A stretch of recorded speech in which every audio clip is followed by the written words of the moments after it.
2 restaurants, un magasin de location de ski, un guichet pour les forfaits et pas d'hôtel avant des kilomètres.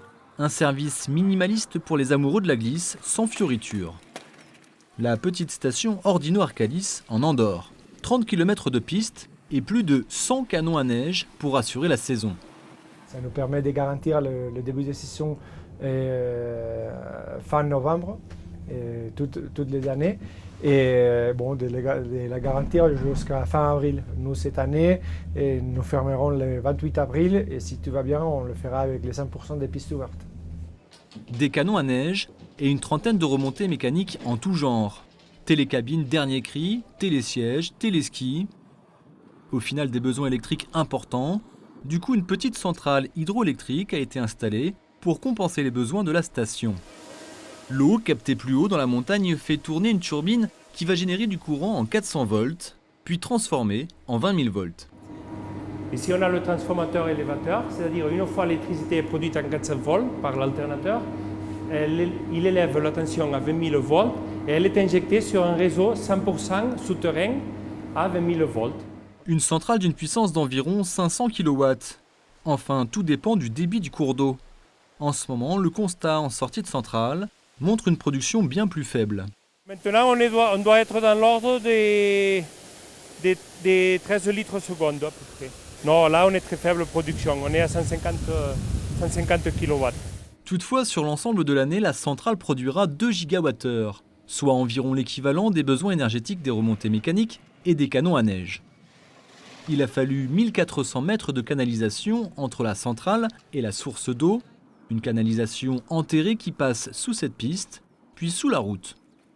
Vous pouvez remarquer, on voit la tranchée dans laquelle la conduite passe exactement à peu près à 1,5 m du sol. Et ça a été fait il y a 2 ans, donc on voit encore les traces, d'accord. La conduite forcée continue et va chercher l'ancienne route qui se trouve derrière. Voilà, ici, cette partie-là, c'est l'ancienne route qui menait à la station il y a 30 ans, et c'est là où la conduite forcée passe. Vous avez le débit réservé qui passe, qui revient à la rivière. Alors le débit réservé, c'est le débit que l'on ne turbine pas et qu'on réinjecte dans la rivière. Elle est réservée pour préserver la flore et la faune dans le couloir de la rivière. La réalisation de ce projet a demandé une expertise particulière pour respecter un certain nombre de paramètres. C'est à la fois zone de haute montagne avec des contraintes de froid, parce que des fois ça peut descendre à moins 20 degrés pendant un mois. Des contraintes de zone d'avalanche, donc l'usine est totalement à semi-enterrée pour éviter les risques d'avalanche. Elle a un parement en pierre pour s'intégrer dans l'environnement, pour ressembler à une bergerie.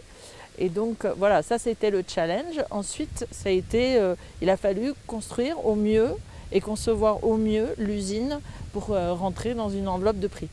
Soit environ 1,4 million d'euros. Il y a les aspects techniques, mais aussi réglementaires. Depuis peu, la législation d'Andorre permet à des sociétés privées de produire de l'énergie. C'est le premier projet d'installation de production pour une entreprise privée en Andorre. Donc, que dire que tout le monde nous regardait avec une loupe énorme pour voir comment on faisait ça. On a mis à peu près 5 ans à développer d'abord les lois, après à développer le projet. Et on est fiers, après 2 ans de fonctionnement, que le gouvernement met l'exemple de notre centrale comme exemple d'installation à suivre pour les années à venir. D'autres projets similaires devraient donc vite voir le jour. Objectif du gouvernement andorran, passer de 14 à 30% d'énergie renouvelable d'ici 2030.